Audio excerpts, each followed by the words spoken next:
thrill of victory and the agony of defeat.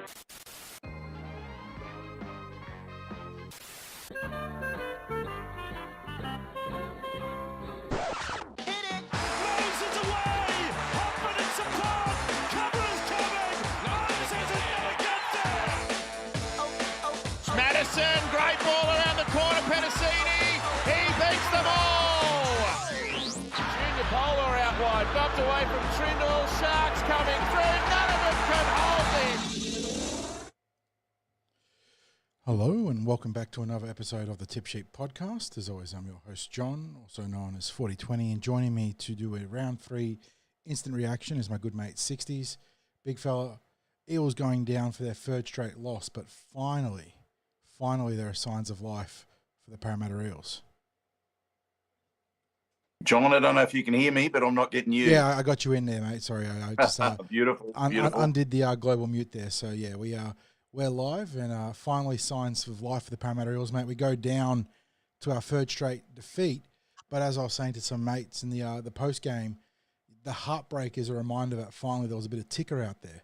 So Pain Sweet Pain, I believe, is the live stream title right now, and it's I tell you what, a loss is frustrating, but it's nice to feel something apart from the apathy of the last couple of rounds.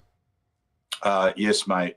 Just before I get into my takes on the game, and there's quite a bit I want to say about it. First of all, shout out to our sponsors, Star Partners Real Estate, Auburn, Narellan and Parramatta, and to Parramatta Leagues Club, the home of the Eels, where we were today in Sterlo's Bar. And just wanted to mention as well some people who met for the first time today, Andrew and Tara, who are regular listeners to the podcast. They came and said g'day after the game today. And I said I'd give a shout out. Andrew got a long drive from Camden each day, and he said it keeps him company on his long drive. So appreciated that. Jason Newman, thanks also, Jason, for coming and saying g'day.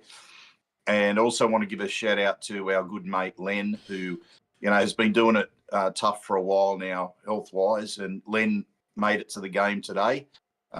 Sorry I couldn't catch him in the day during the match, because I got a message from Len. And I don't look at my phone during the game, as you know, John. And so anyway, Len, all the best. I'll give you a call through the week, mate. But thank you to all those people for saying g'day. We really appreciate it. John, the way I would term today's game was there was a lot of heart that was in that game. A lot of effort. Maybe not so much finesse. We're probably lacking the finesse to finish promising field position and good possession. But, in terms of the effort, I don't think we could ask too much more.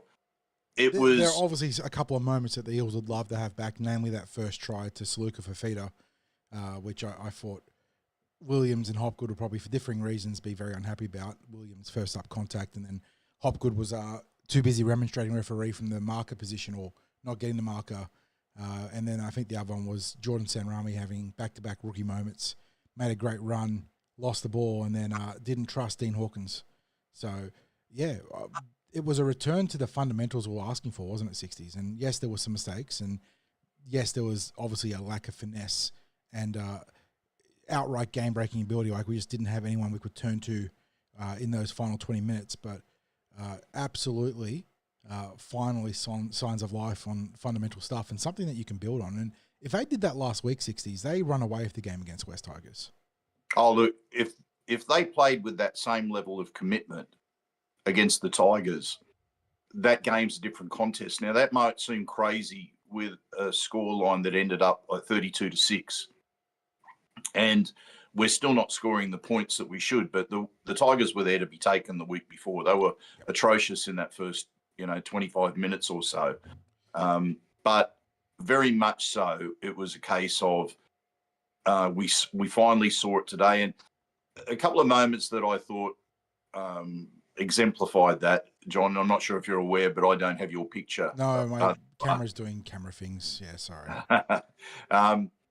So I thought a couple of things that summed up the day maybe in a nutshell, and it comes down to that finesse, was we had the opportunity for Jordan Samrani to score in the corner. The pass was a little bit low, but he couldn't quite hang on to it. And it was a good chance that went begging. Then at the other end, the Bulldogs scored a spectacular try with the winger all the way over the sideline. Like he was, it was a classic winger's try these days. And that moment where there was that finishing ability, that finesse that was there from a player with a few more NRL games under his belt compared to what happened for us with that try-scoring opportunity in the first half. I thought, yeah, look, that's probably ultimately the difference between the two teams on the day. They took a lot of their chances, and we couldn't quite take the chances. But as I said, that's the finesse aspect to it. Today was a game that you build on. You know, like if you had a team that was travelling well and they performed like today, you'd be maybe a little bit more critical of the performance. But this is the game I think we had to have as a building block. And that's probably a measure of where we're at right now. Because I spoke to some of the fellas around us today, and I said, this is after the game was over. And I said, if someone said to you at the start of the day, would you take a 16-8 loss today? And to a man, everyone said, yeah, I would have. Now, as in some respects, that's a sad indictment of where we're at, that, you know, would take a close loss. If someone offered you a close loss at the start of the day, would you take it? And they all were saying yes, because no one expected that it would be the sort of tight, gripping contest that it ended up being. But, you know, we also know now that we got that out of the way, and we know that they can play with that level of effort, just that effort alone won't be acceptable moving forward. It'll be great to get repeat efforts of that, but, you know, finding that little bit extra will get us closer and closer to a win. And really, that's where we need to be. John, before we go any further and look at some stats, we can't talk much further without mentioning Zack Lomax today. Already seen some shout-outs for Zack in chat as well. He was huge.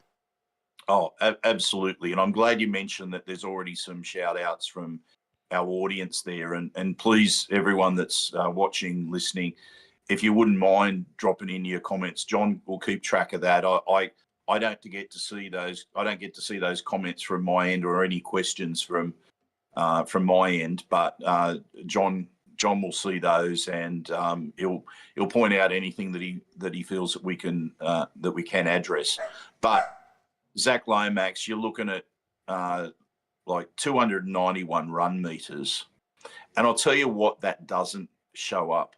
That doesn't show up all the chasing and support play, and like you said, off the ball work, all the off the ball work, which was just phenomenal.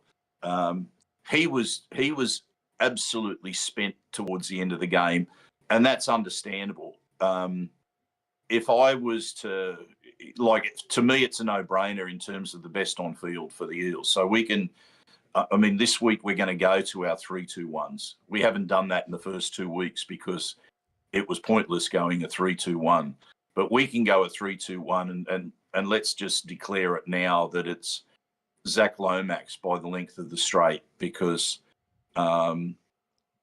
he literally said to the rest of the team, I am giving it everything I've possibly got. What about you? We said in the pre-game show today and in the preview podcast, the Eels needed someone to put their hands up and go into the breach, you know, first in line. And Zack Lomax, he wasn't by himself in that regard, but he was definitely the first Eel onto the breach today. He was immense.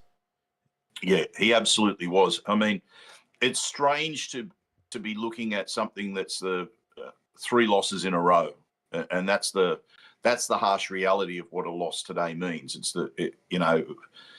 to start the season in this way is a long way from what the Eels would have wanted. And in fact, at the start of the season, you might have locked in the Tigers and the Dogs as games that could be won.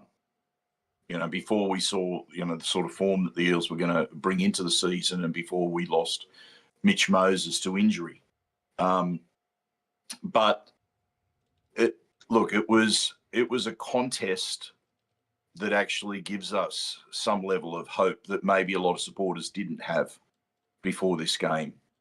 I don't know about you, John, but what I was seeing, like the second half in particular, the Eels were winning that as a battle. Forget the scoreboard, because I mean, the Eels still won the scoreboard in the second half, but that's neither here nor there. In terms of the physical battle, they put the hurt on the Bulldogs in the second half. Oh, those Bulldogs players, they will be feeling it this week. They absolutely will be, because there was some brutal collisions out there. There's a couple, and of young guys. It was a gripping contest to watch. It was an old school slobber knocker, wasn't it? Like absolutely. Both teams missing their real X factor players. Obviously for the Eels, Mitchell Moses, he is the heart and soul of everything offensively that goes through our team. But Matt Burton, Viliame Kikau, equally so for the Bulldogs. They're game breakers for them.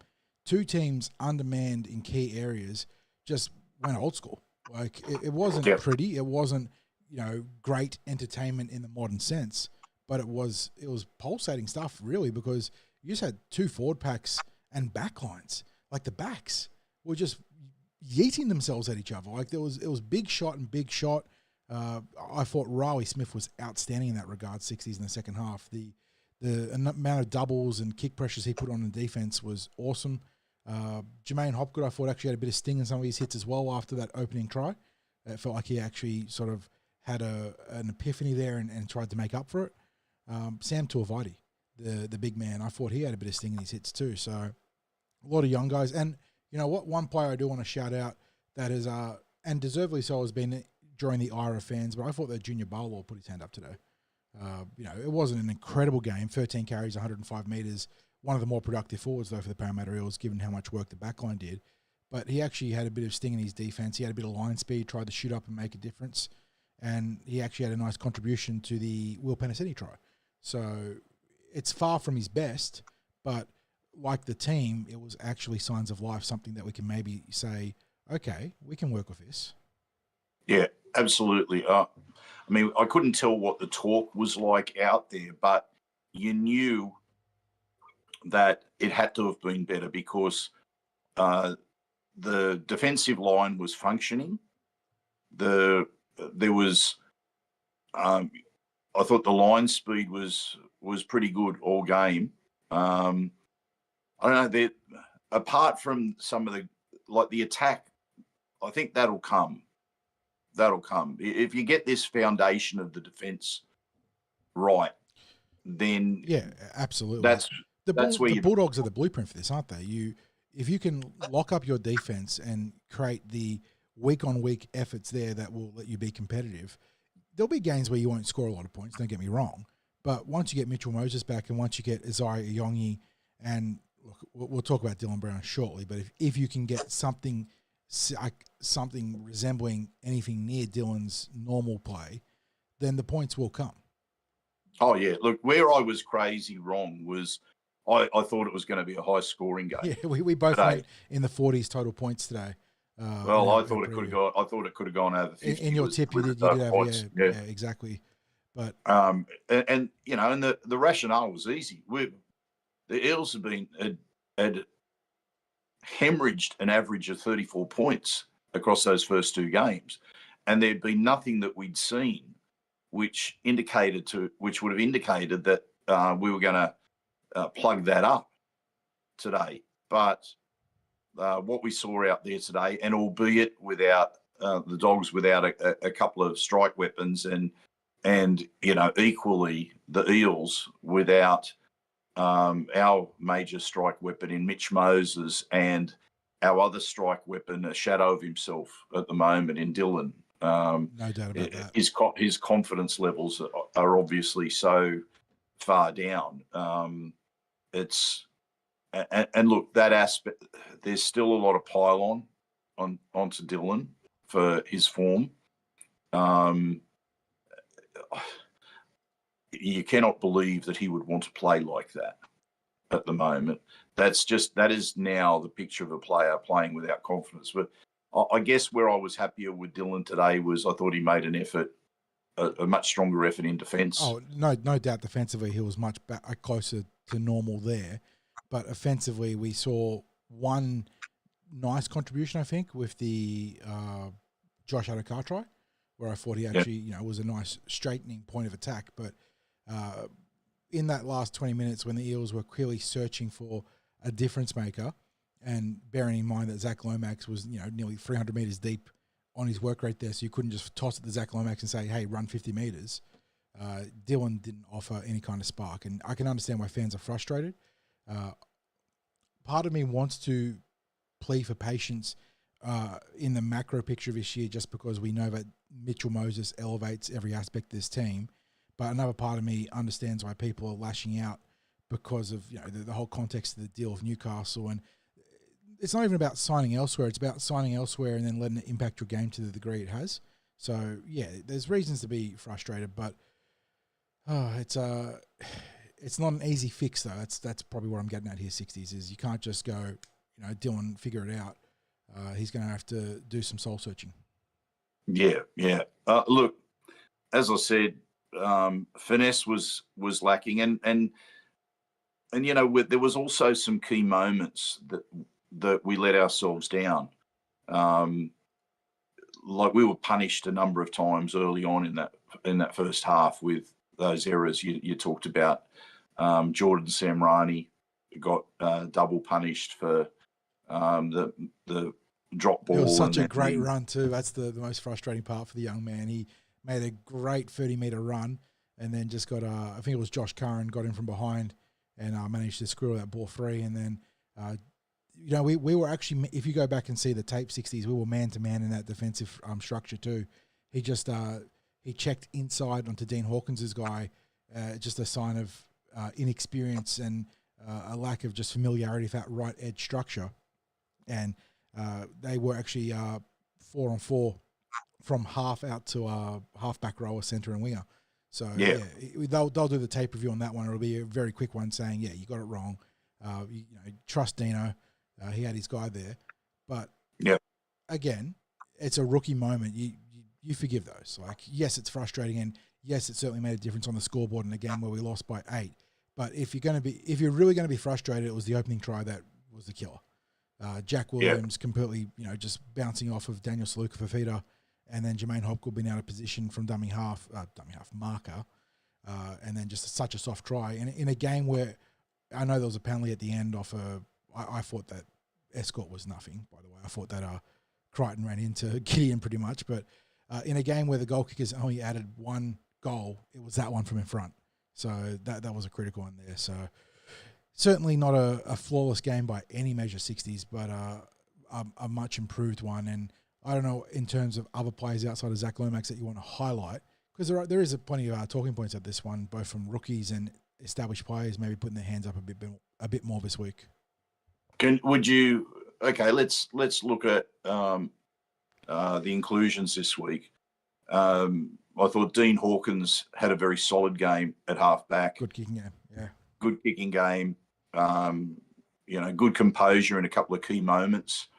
So I thought that he brought a genuine halfbacks game to the team. No doubt. Yeah, there was much better structure.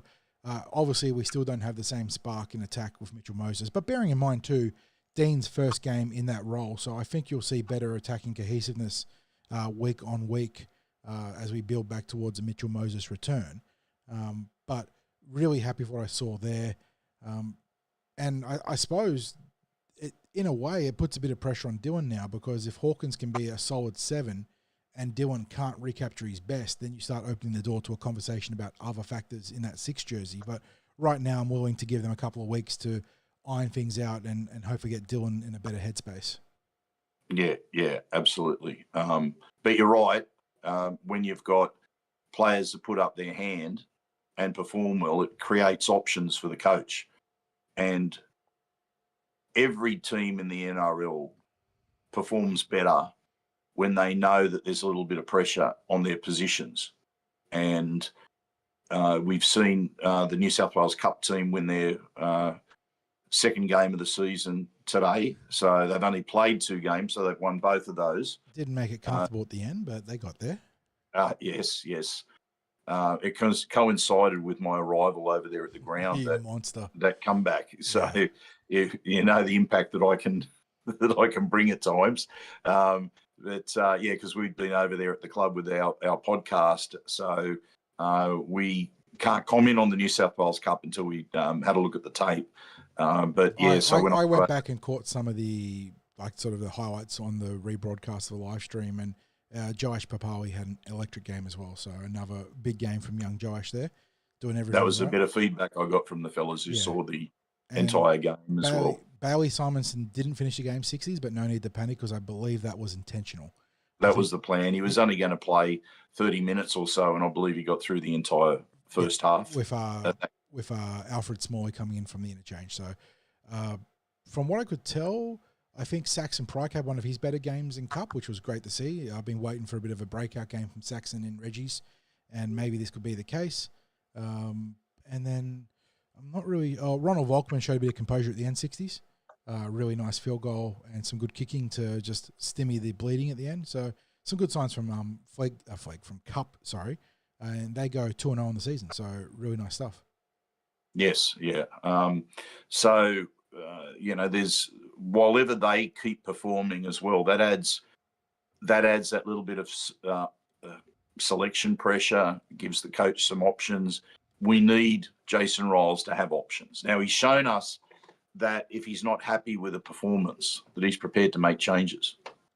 So we definitely saw that. We've seen that now over the in response to the first 2 losses of the season. Now, will he make changes to that team? Maybe not.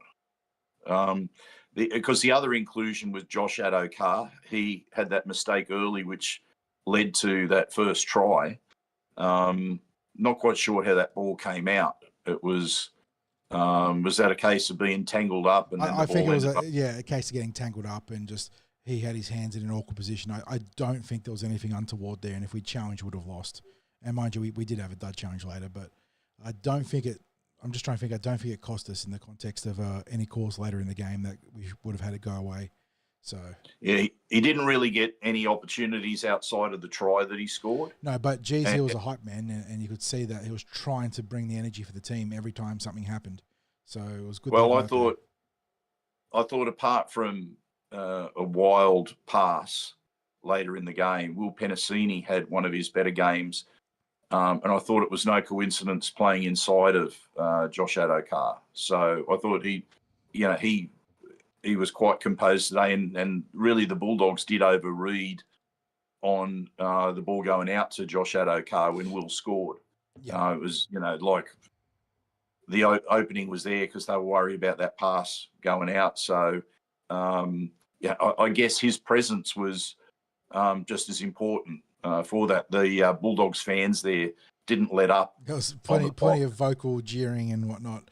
They just kept going with their Fox is a wanker chant that was going on through there, and I thought, good, that'll hype him up even more. So, but speaking of something that was a little bit unsavoury, that decision by the referee for picking up the Dogs for unsportsmanlike conduct. Or was that the term? Yeah, it was an impersonation of an official or something like that. Or maybe it falls under the jurisdiction of unsportsmanlike conduct. But I believe it was Josh Curran again who was involved in the Sam Roney knock-on before. But, yeah. Against the spirit of the game or something? Against the spirit of the game, yeah, where you can... if you've played league or touch football or Oztag, you'll have plenty of times where someone makes a break on the opposition team and you do the call of being a teammate of the opposition player, saying, yeah, pass inside, support, and you'll get the intercept. That's fine. You can do that. You can impersonate an opposition. You can't impersonate an official. And I believe that Curran called out a Parramatta defender as offside, opening up like what would have been a half line break. And yeah, the official was on top of it. So well done. That is the first time I've ever seen that penalty.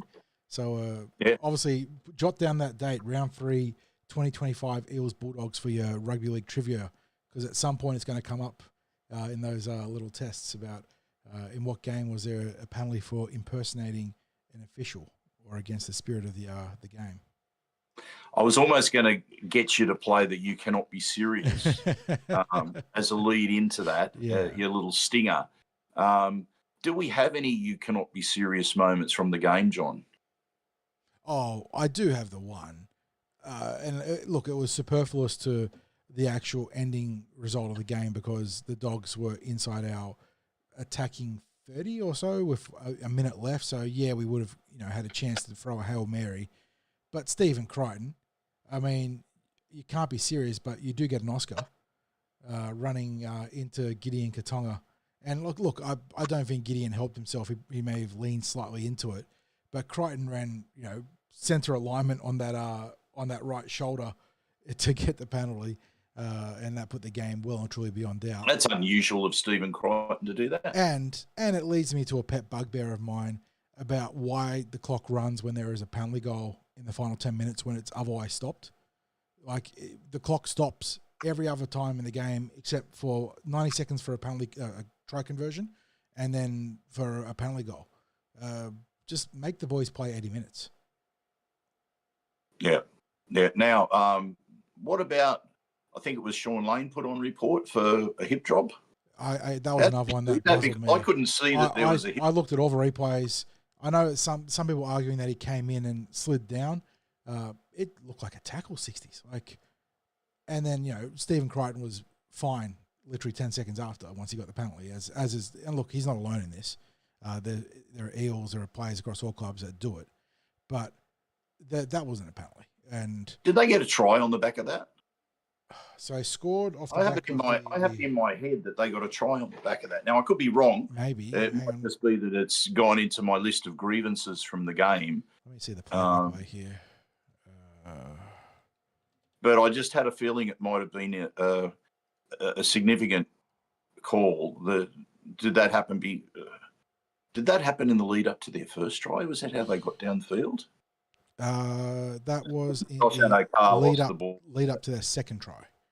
Lead up to the second try. Sean Lane was put on report in the 24th minute and 42 seconds, and then 1 minute later, Bronson Sherry scores that try. Yeah, so I knew that that was a big call because I think it was like about the fourth tackle or something like that in the set. So it was really, it gave a lot of territory to them. It gave them possession in the red zone. Yeah, I thought it was exceptionally soft. I found it difficult to really find, the indiscretion. And what do you know? That's two that he managed to find Stephen Crichton in that game. So not unusual for him. John, any other players that you want to mention from the game? Let's make it on the positive because we've said we need better from Dylan. Yeah, and that is patently clear, guys. I know that he's catching some strays in chat and for good reason. I don't think anyone's crossed the line. I know that they're frustrated, but Dylan, as a Parramatta Eel with his contract, he is being paid to be a lot better than what we're seeing on the field. That's going to be on Jason Rolls and Dylan to somehow figure something out in the coming weeks. Because if the Eels are to improve and to make a run, and there's still plenty of time to turn this team around this year, let alone big picture, but they're going to need Dylan to do that. So in terms of our positive performances, 60s, pretty much the entire back line. Isaiah Yongi, he had a tough drop off a bomb late in the game, but the Eels managed to defend that care of a terrible drop from Satili Tupanua. But he went over 200 metres again, so wholehearted effort there. A lot of big kick returns. Will Penasini, you mentioned him, 15 carries, 150 metres. Got a couple of tackle breaks there, got the try. Importantly, in defense, 15 tackles made, just 2 missed, no one effective. So a vastly improved performance there in defense. Jordan Samrani had that tough error, but still got 140 metres on the ground. Zack Lomax close enough to 300 metres plus all the off-the-ball work, just phenomenal. I called out Junior before. Who else? I mean, again, Riley Smith off the interchange 60s. I loved the energy. There was some nice kicking as well. There was a really good kick down the left side. He got out of dummy half and punched the ball just about to the in goals. And it was a great kick chase that came on the back of that.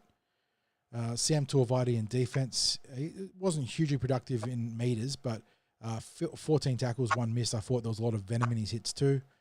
And you mentioned Josh Adokar. And you know what? Joey Lussick wasn't bad. Caught him. Well, that was the next question I was going to ask, John. We saw a different use of the dummy half today, because in the first 2 rounds, we saw Brendan Hands replaced reasonably early in the game. I think against the Storm, it was 15, 20 minutes. It was about 25 minutes or so, maybe 30 minutes maybe 30 to 35 in the game against the Tigers. But he didn't complete the first half. Today, it was about 10 minutes into the second half, I think, roughly, when Riles replaced Joey Lussick. It was 45 minutes is what NRL.com have him down for. So in that 5-ish to 10-ish minute window, depending on when they make their adjustments on minutes. Yep. So how did you see the rotation there with the dummy halves? Were you happy with output? Would you have liked Riley to have come on a little bit sooner, or did Riles get that completely correct with the impact that we didn't get the win, but we did get the impact that he would look for from Riley Smith? I don't think you can complain too much about what happened to dummy half today, 60s. There was one moment in the first half where I think Dean Hawkins bailed out Lussick on the last tackle. There was a bit of confusion at dummy half, and he got in there and got a great kick away, actually. Ended up being a pretty good result, which is funny how that works out. But big picture, you take that away, and I think I'm pretty happy with how the dummy halves were rotated. And there'll be games, if this is now the blueprint going forwards, and Brendan Hands has to force his way back in the team, which I guess is what's going to happen now, given that these two were good.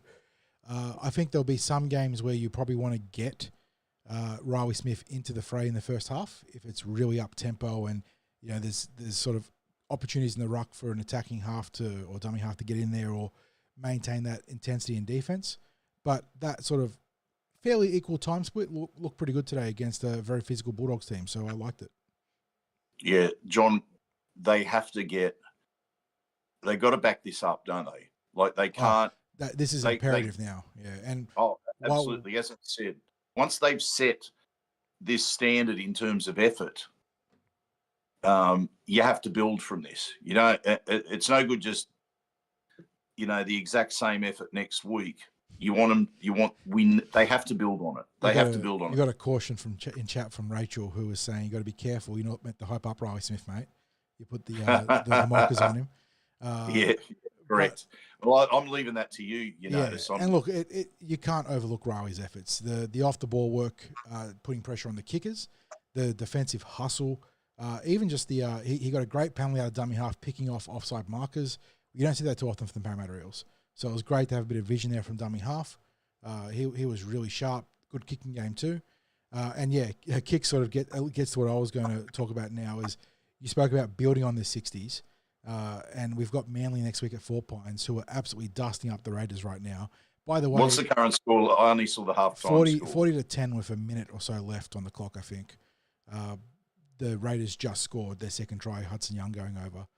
By the by, for everyone in chat, it has to, not just me, it has to be a tipster's nightmare out there, right? I don't know how everyone's faring their tipping comps, but looking at what's happening in the NRL just this week, where you've got the Warriors going over the Roosters, you've got the Dolphins losing to the Tigers, the Titans accounted for the Knights comfortably, the Eagles beating the unbeaten or then unbeaten Raiders. It is a nightmare. So 4 Pines is always a formidable venue, those 60s. We were the benefactors of a rare game where 2 star players are out this week, but the Sea Eagles rested Tom Tebojevic this week, and he's expected to return next week. That's not to say the Eels can't be highly competitive, but they're going to have to take this. They can't let this slip through their fingers. we always talk about how confidence in sports, it's liquid gold. This is a rare chance for a team that's had a rough start to try and bottle some confidence. Yeah. They cannot think, okay, we're back on track. What they have to be thinking is, come on, we can get this done. We can build on this. Yep. It's, the season starts now. You probably wanted a performance like that in the first round against the Storm. Yeah. And build from that. If they played like this and end up, still losing handily to the Melbourne Storm just because of the class difference in, the overall roster, but particularly in the players that were available in week 1 where the Eels had a ton out, then you would have been more than happy coming out of that game saying, we can work with this. Instead, we started, 2 weeks later against the Bulldogs where we finally get our season underway proper. But it's still not too late. Like, I know you are very good with the adage about how, you don't win premierships in this window in March and April, but you can lose them. And the Eels can certainly dig a hole that's going to be too big to get out of if they're not careful.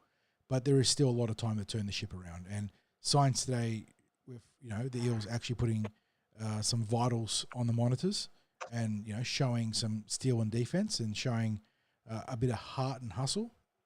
Maybe they can work with that. Maybe Jason Riles can actually build on this. Well, look, I'd like to think that is going to be the case, John. We were confident there was going to be an improved performance this week. It was just a matter of bringing some of the aspects, not even all of them, just some of the aspects that they train for into the game. Because I'll say it till I'm blue in the face and people are probably sick of me saying it, but there was zero that they showed in those first 2 rounds from their preparations, like literally zero. Maybe you could make a case that we saw a bit of it in the second half against the Storm, but it was, everyone had those dreaded fears about where this season could go, and maybe the season might still end up being a dreadful one. Yeah, we're not sitting here saying we were given some hope. We were given some hope today, John. We were given some hope that we can see a competitive team out there. And certainly what we saw from some players say, look, when there's a key in like Mitchell Moses, and you don't want to be a one-player team, but when you're seeing players, perform like they did today, they wouldn't be a one-player team. You'd have your main conductor there in Mitch Moses, but he knows he's got the support around him of key players who are going to put in. And I'm sure there's a lot of players out there who are maybe counting the days till he does return. But what we saw today, as you said, they performed like that last week. Then maybe that Tigers game is a little bit different. And I know, it's the old saying, if your auntie had the proverbials, then she'd be your uncle. Like there's an Italian saying about that as well. If your auntie had wheels, and she'd be a bike. Yes. So pick whatever saying that you want, but I understand that that's true, and there will be still many critics of today's performance, and rightly so, because there was a lot of finesse, as I said, that was lacked. But if you are the coaches, you'd be looking at this and going, okay, yeah, we can work with this. As you said earlier, as supporters, if it had been there on show from the start of the season, yeah, we can work with this. We've got a team that we can really get behind. And that's the thing, is that supporters just want a team that are going to bust a gut while they're out there on the field. And it would have been good to have maybe had a grandstand finish where the Eels are attacking the Bulldogs line, and the Bulldogs are looking, doing their best to hold them out, and that it finished like that. You can stand up and applaud both teams for a gripping contest. And look, I pretty much felt like that at the end of the game. That I had the disappointment, mate. I was calling out all sorts of expletives during the game. I was giving it to the touch judge for their inability to see forward passes or tip the ref about the Bulldogs being offside because they were certainly fast off the line. The whistle definitely went away in the second half, just for both teams. Yeah. Like there were some calls here and there, but they let both teams, I'll use the inverted commas, play, which obviously means there's a lot of niggle and slow down in the ruck. There's real pushing of offsides and kick chases and whatnot. So, yeah, and in a way that's good for the Eels to simulate those conditions in real circumstances, I think, and help them find a bit of steel. But it doesn't mean as a fan you can't be frustrated. Oh, yeah. Okay, John, a couple of things before we finish up. First of all, do you make any changes to that team? Yeah, well, I suppose that'll come up when we open up the floor too, because I've got a few questions about players like Joash and whatnot. But, oh boy, look, if we're being ruthless, and certainly Jason Riles has shown some indication that, it's put up or shut up, players I'm looking at that didn't help their cause massively. Joffa, I thought Joe wasn't terrible, but he was not good. So I think that there might be some pressure there, but he might still have a little bit of a goodwill bank there. I need, and this is someone that someone's raised in chat, and I do agree, we need to see more from Jermaine Hopgood in attack. I actually liked the bit of venom he brought in defence after conceding that try alongside Jack Williams early on, but he just feels like a shadow of the Jermaine Hopgood that we've seen in the past, whether it's acting as a fulcrum through the middle, whether it's playing before or through the line. I don't know if he's been told to curtail the offloading or if any opposition teams just keying onto it way better, but it feels like his offload's not a factor anymore, and he's not providing the sort of running threat that you need to offset that. And he's got an error or two. And he's got an error or two on him. You're right. There was an error where it didn't even look like he was trying to offload. He just lost the ball on contact, and he didn't even bother to challenge it because he knew he'd lost it. Beyond that, 60s, the back line I am fine with, although Jordan Samrani might not play next week due to top 30 development eligibility, so we might have to see a Sean Russell or a Bowie Simonson come in for him unless the Eels do something between here and the game against Manly. The Dylan Brown conversation I'm not ready to have because I think that there's still time to turn that around. So I'm looking at senior players like Joffa. I want to see more from Sean Lane too. I thought he was a bit disappointing today. Jack Williams was mostly decent, but that one mistake was terrible.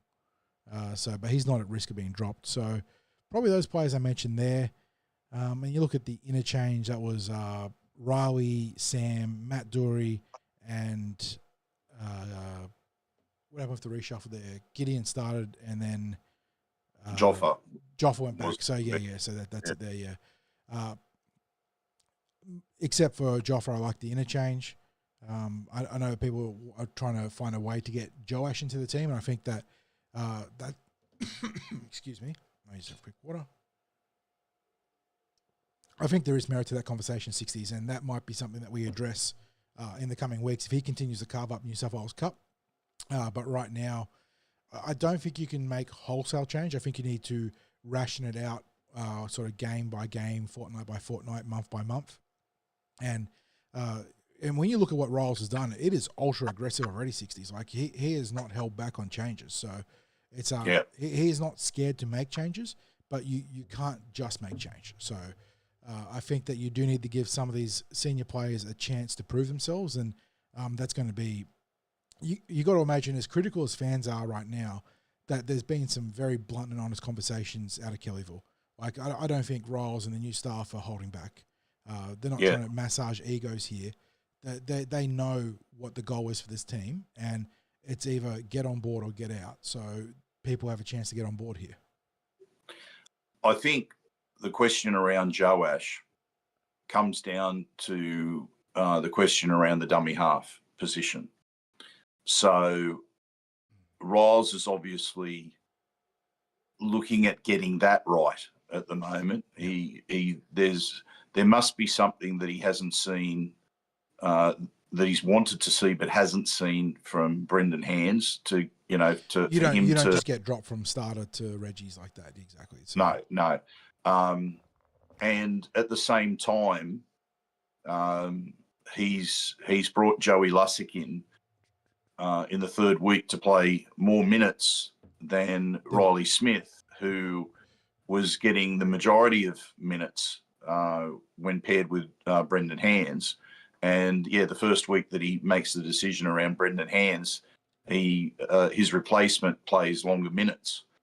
I think when they work out what they want to do there, I think that's when you might start to see the talk come in around Joe Ash being a 14, because I think if they may well make a decision on, and this is just my take on it, on a number 9 who can play close to 80 minutes, with the potential that Joe Ash either comes in to play shorter minutes in that role, or becomes like an X-factor player who can be like an extra playmaker.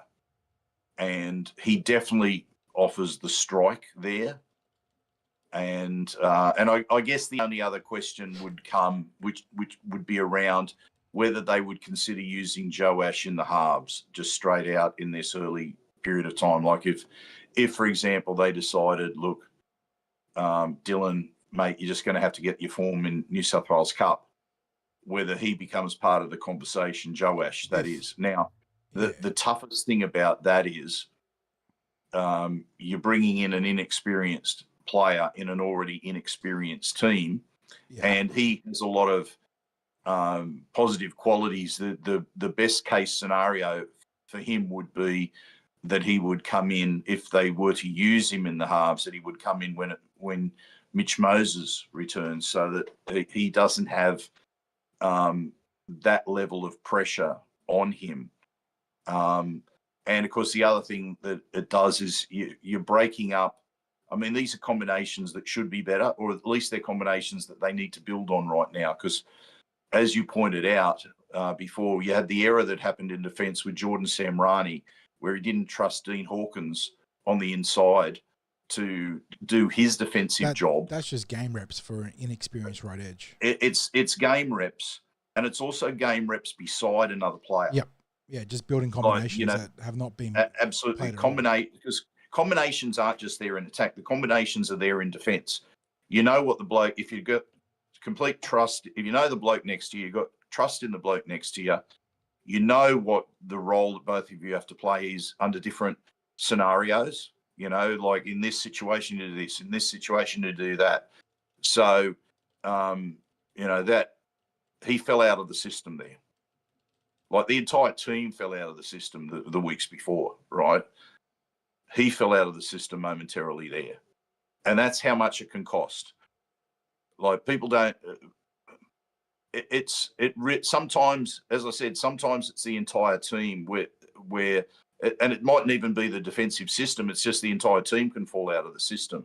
What people saw today was this is the defensive system of the Eels. Fast line speed, get up, hold your position, sort of shuffle a bit across. Don't let them get on the outside of you. Now, a team can be too good in that regard. The teams score. Like even the best teams, the best defensive teams, they'll get caught short at some point. Teams will get around the outside of them. That's just football. It's circumstances. You draw, teams will do their best in attack to draw defenders in, count numbers. Okay, they're short this side, we'll go this side. And it then becomes how quick that team is in their adjustment on the defence line. But for the most part, the Eels defence system worked today because people stuck to it. And we just had those. Isn't it amazing what a bit of conviction in the system and a bit of effort and a bit of line speed. That's it. Yeah, it goes so far. It's so simple, and it is taxing. Like it is demanding on these players even as much as they train. But that's what the good teams do. And the Eels obviously still aren't a good team, but that is a step towards being a good team, a big step towards being a good team. So they need to back that up. And that's why I come out of this. I'm not saying that everything's rosy and we've turned things around, but there is actually film now, stuff on tape that Riles can point to and say, that's it, guys. This is our system in execution defensively. This is what I need you to do.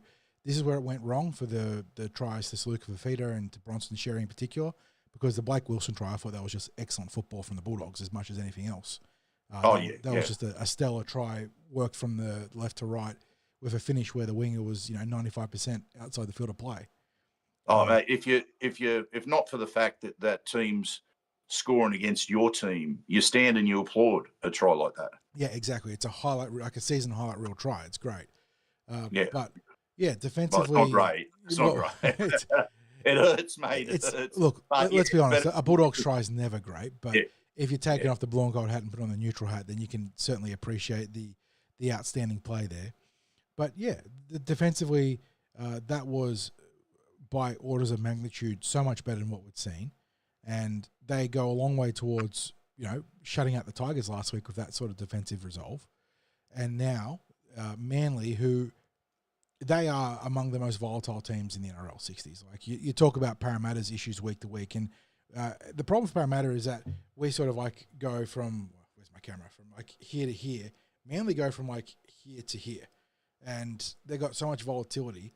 They can put 50 on us with ease, and they could also be there for the taking. So depending on what kind of Manly team we get next week, it's going to influence some of our expectations outside of what we can control.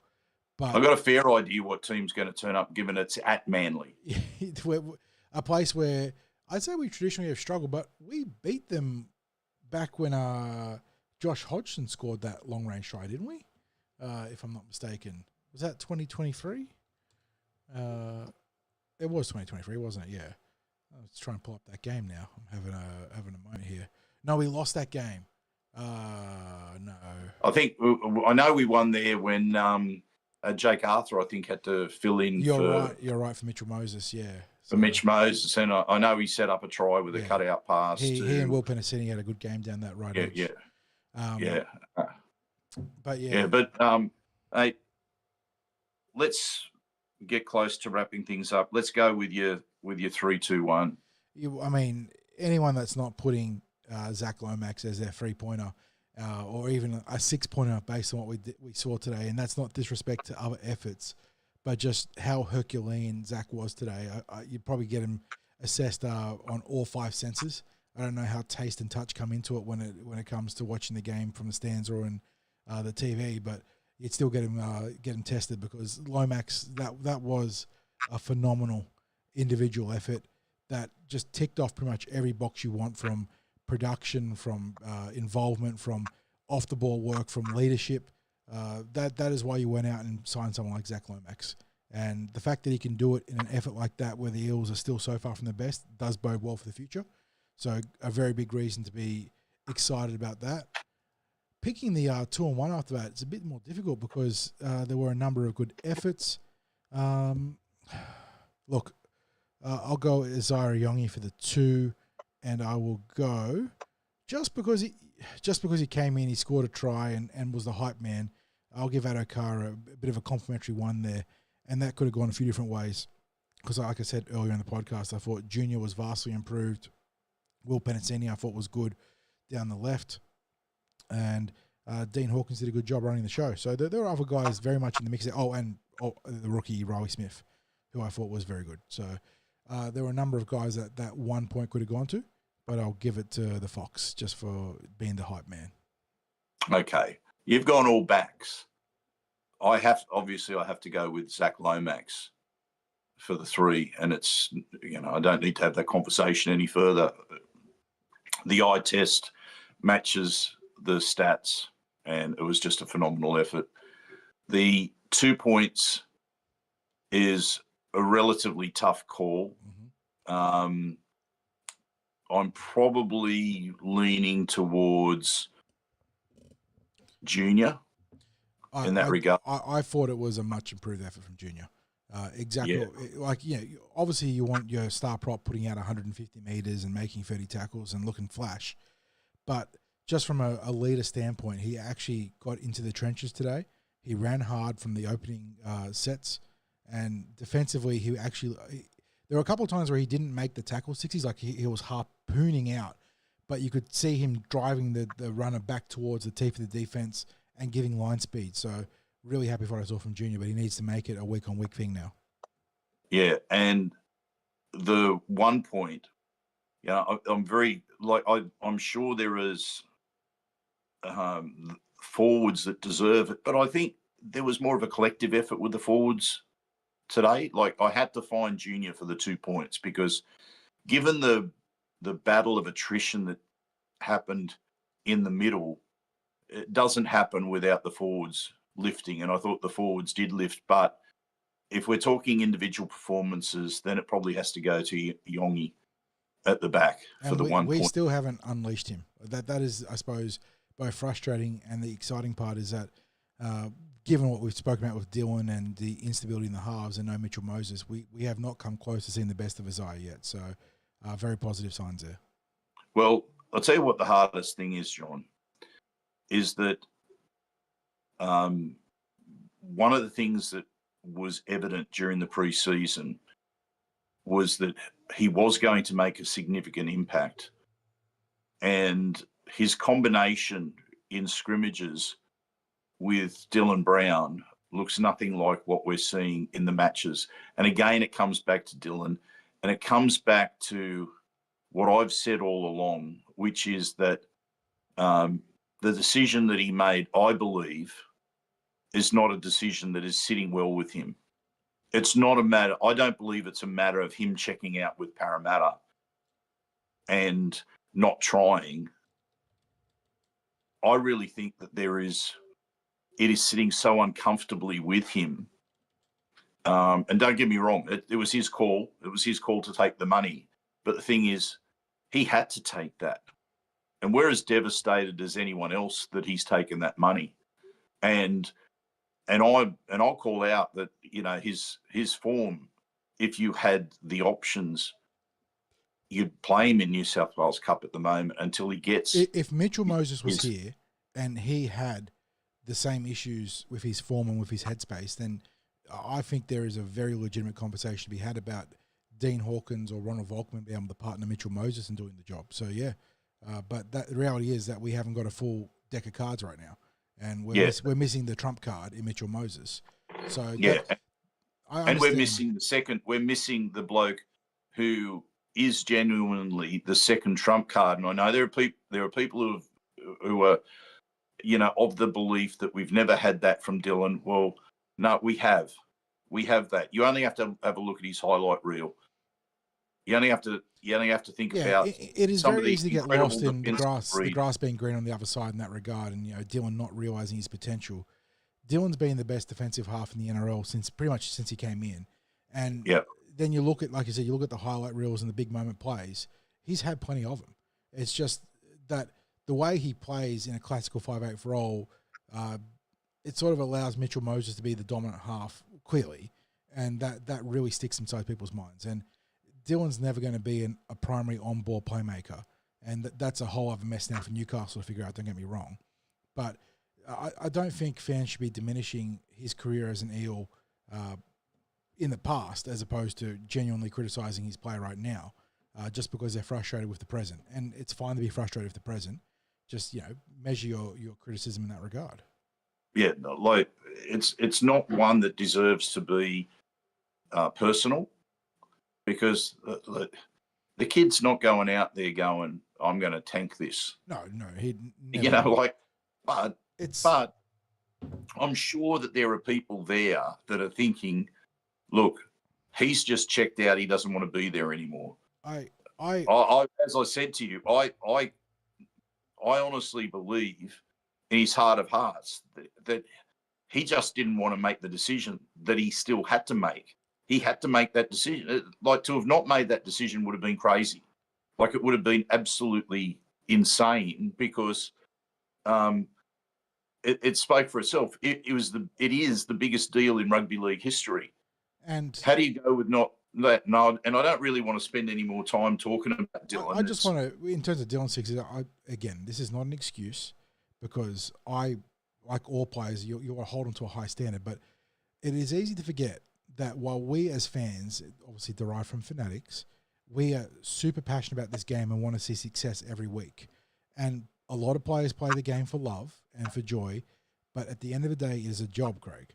And when you frame it in that context, think back on your own job, like whatever it may be, as fancy or as simple as it could be, and just think to a time where a lot of shit happened to you away from work or adjacent to work that got into your headspace and you had a couple of really shitty days at work where you probably didn't go to your the standards that you would usually hold yourself to, and then you magnify that by the fact that we only see these blokes for 80 minutes a week.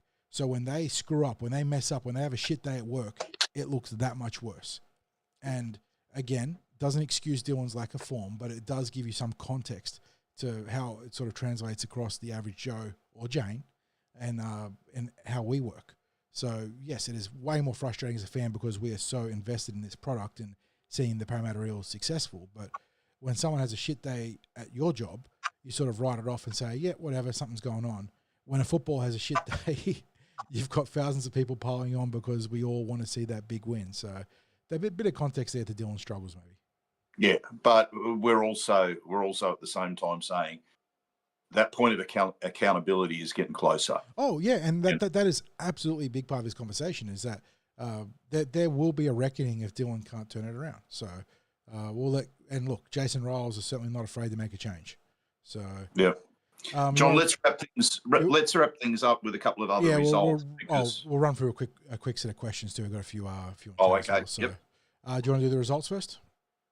Yeah, look, just very quickly, because we had the junior reps yesterday, Jersey Flegg yesterday, more junior reps today, and New South Wales Cup. So yesterday we saw the Eels take on the West Magpies in Harold Matts and SG Ball. They won the Matts 24-10. They won the SG Ball 34-10. And significantly for the SG Ball, that means they remain undefeated. And in the Jersey Flegg, it was 20-6 to the Eels over the Bulldogs. Very good performance. Yep. Today we had New South Wales Cup, which went to the Eels over the Bulldogs 23-16. John, have you got a scores there for the Lisa Fiaola and the Tasha Gale, because they were actually scheduled today. We thought they were scheduled for yesterday. And as it turned out, they were scheduled of all days to today, and they were happening basically at the same time as New South Wales Cup was earlier this afternoon. Yeah, the Lisa Fiaola got ambushed by the West Tigers 60s. They were very much in it right until the final, so I want to say 18 minutes, but went down 34-18. Coming out of that global bye. That's their first loss. So I know that the Cup are undefeated, but in terms of the juniors, the SG Ball, the last team standing undefeated for the Parramatta Eels. But the Tasha Gale, who had a horrific experience with the bye last time, came out and had a hard-fought win over the West Tigers, 20-10. I caught a bit of this game on the live stream. Very testing conditions out at Leichhardt, very greasy, a lot of drop ball.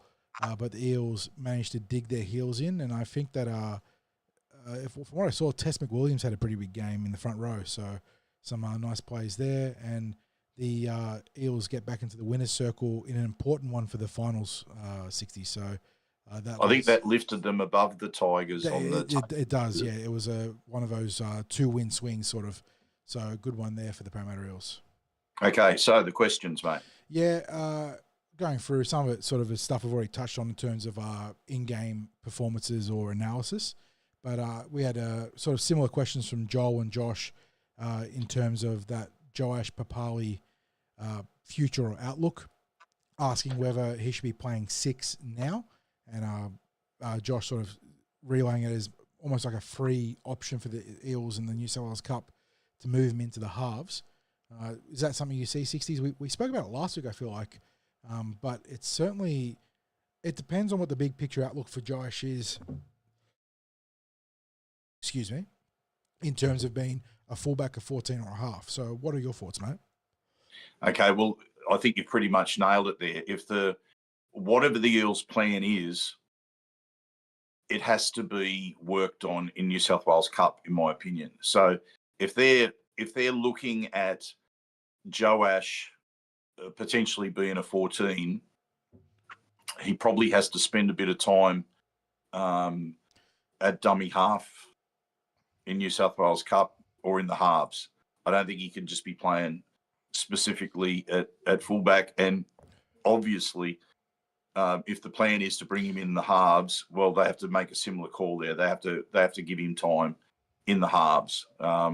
So to me, it's not going to be an immediate answer. I think they need to have him experience the system for at least a game or two before they could even make a call on that, because what we're thinking about is potential in a different position.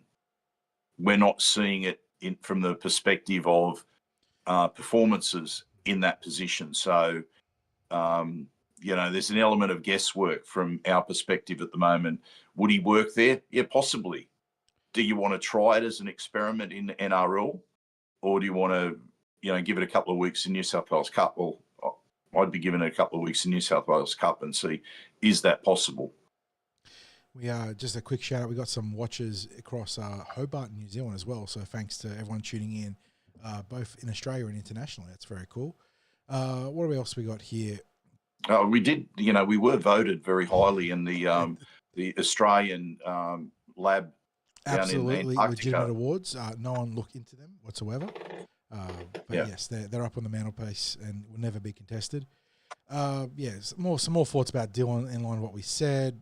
Some Lomax praise, understandable there. Kicks was happy to see Simonson back, very much so. He'll be a big part of that back line moving forwards.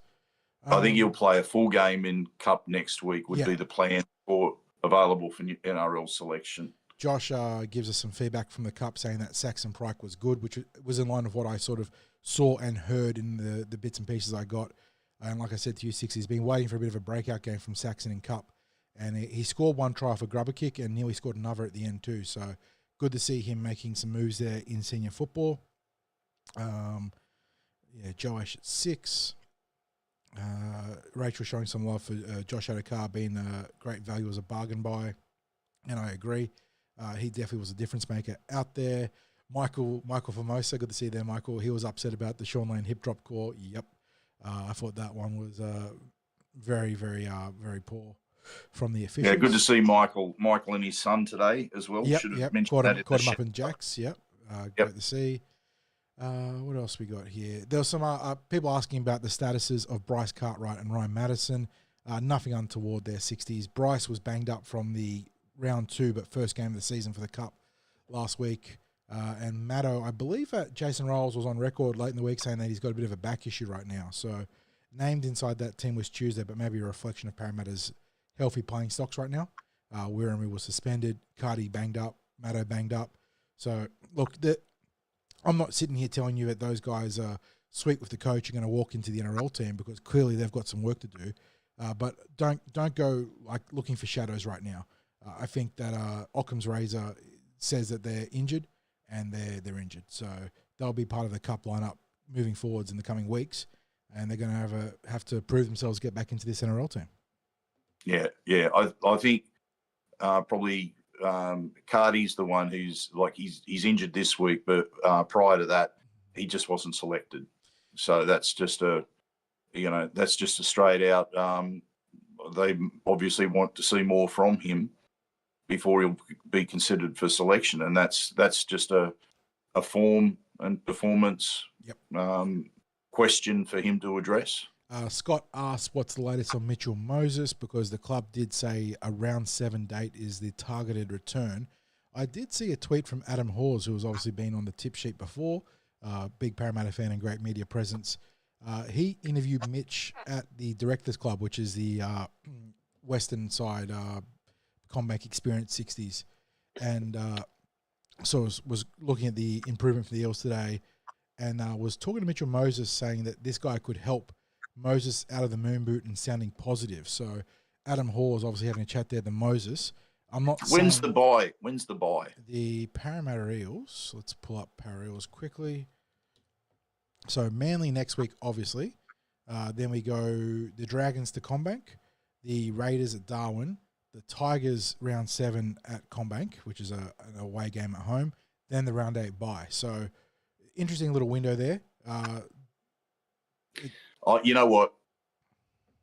It wouldn't surprise me if it's a round 9 return, because when you look at that, if he's out for the 6 weeks, he comes back in round 7, and then it's a bye.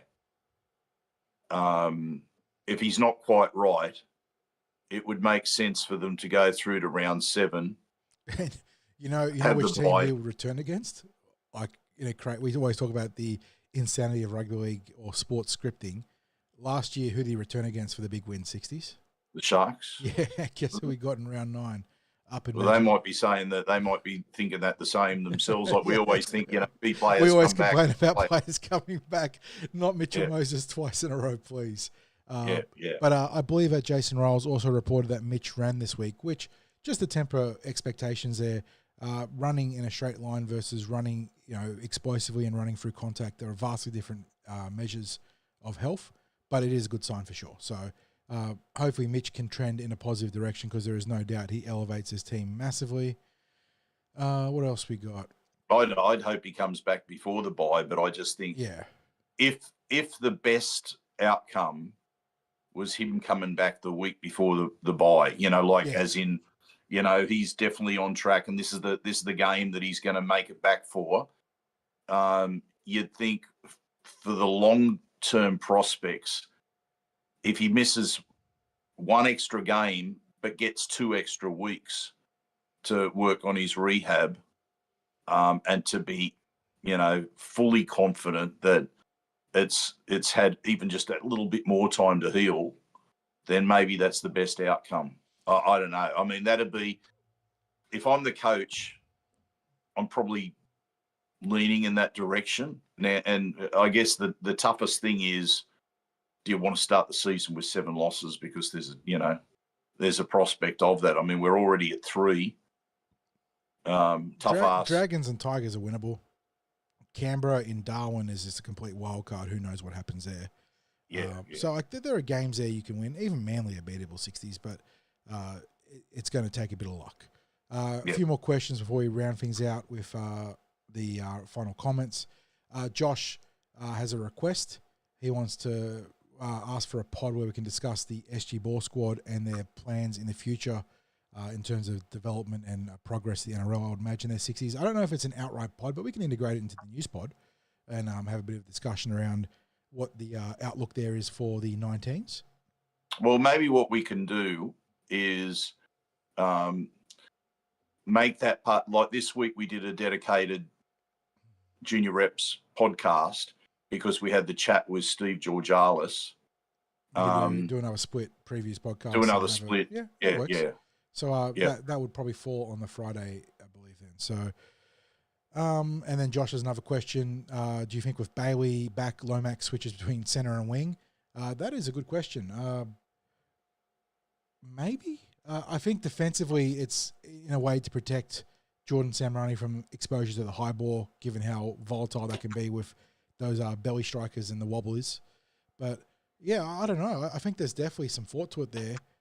But at the same time, if you can get your back line locked into their 2, 3, 4, 5 in terms of their position 60s, I think you just take it. And I think that's very much the case. And we've seen that they're going to utilise Zack Lomax all over the place because he's in there. He's in there in attack as a centre. He's running up the middle of the field where the forwards are when he's chasing kicks. He's all over the place. What from what was in evidence today, and really it's been in evidence in all the games that he's played because his effort levels have been elevated. Is that he's going to be such a major asset when the team is at full strength, and B, down the track as the team develops. He's just, as far as the signing is concerned, he's been a quality absolute home run. Home run. Yeah. One last question. This comes from Collateral, and it's a player we love to talk about. 60s. What's the outlook on Brock Parker? I think is that Mr. Damage? Is it? Yes, Mr. Collateral Damages there. Look, we are big fans of Brock Parker. 60s. I think Brock project similar in a way that Daniel Alvaro and Murata Niokore did. Not saying that he'll live up to the heights of someone like Murata, who, really climbed up high in the NRL as a dual forward/back, but he is a player that will do his apprenticeship in the New South Wales Cup, and I think will be really better for it. And I think that there is an NRL player at the end of the line there, not guaranteed, but there is a very good chance that there is an NRL middle forward there at the end of the line. He is a good body, hard worker, just the sort of player that coaches love, and there's a reason he's picked up a few coaches awards along the way to where he is right now. He will, what you're going to get from Brock. The difference between his best game and his worst game are minimal. And what I see with Brock is that if he doesn't play NRL at Parramatta, another club will give him an opportunity. He not screams necessarily as a star recruit, but they would add, to me, he is a Melbourne Storm type player where they would pick him up and he'd maybe get half a season playing NRL. The two Kings, the Josh King and the Max King, who was obviously part of the Bulldogs today. But I think he profiles to a similar player, just a no-nonsense, do your job, prop forward, that coaches love. So, like I said... Oh, and seeing as though you mentioned that, John, we should also mention that in the live podcast today, we met the King family, who were there in all their Bulldogs gear, and we met the Hawkins as well, but not your Hawkins. We met Dean's mum as well. So it was a very busy day at Stellos. Yes, but when we met the King family, they called us over and said, because there was a bit of banter that was going today in the podcast. We found the one good-natured pack of Bulldogs fans for the pregame. It was great. And they said, listen, just so you know, the reason we were so loud and involved today was, they said about Max being Max's family. And then they said, you may not know, I don't know if you'll know this fellow that's with us here. And then before I had a chance to say anything, they said, it's Johnny King. And I said, hey, of course I know who Johnny King is, like the famous Dragons winger. So it's obviously, it was just great to meet him. And I said to him, mate, just quietly, like all those West fans are always talking about the try in the grand final. He goes, you mean the one in the mud? And I said, yeah. And he said, I always say to them, I was just too fast. You couldn't catch me. The right way to own it. Yep. Yeah. So if you're not familiar with the story, you can look it up. But the West believe they tackled him and he'd gone out, and that he got up and ran again, and when he was effectively tackled. But that sounds familiar to another recent grand final, doesn't it? Where they thought someone was effectively tackled, they got up and ran again. But anyway, it was great to meet Johnny King there today. Just seeing blokes that they're actually legends of the game, even if they're not like players that played at your own club, and no one would know who they are unless you're actually introduced to them. It's because they're obviously they're older versions of themselves, and it was obvious that it was Johnny King. Once I was told it's Johnny King, recognised his face, but yeah, they're the players from football cards from my childhood.